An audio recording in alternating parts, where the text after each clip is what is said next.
Washairi wanatuambia kwamba maisha ni yenye kuvutia na yenye kupendeza sana, lakini sisi wanafalsafa tunasema kwamba maisha ni hadithi yenye kusisimua, msisimko wa kutokuijua kesho, kwa sababu kesho imebeba vitu vingi sana, vitu ambavyo hatuviwezi kuvidhibiti kwa pamoja.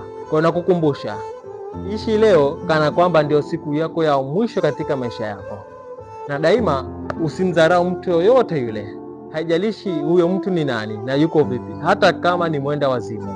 Acha nikuulize swali, je, ushawahi kujiuliza kesho ni siku ya aina gani? Kama huijui, basi usimfanyie mtu kitu ambacho wewe hutaki kufanyiwa. Kabla hujafanya kitu, fikiria kwanza kwa busara, kisha amua kwa upendo. Nitakia siku njema.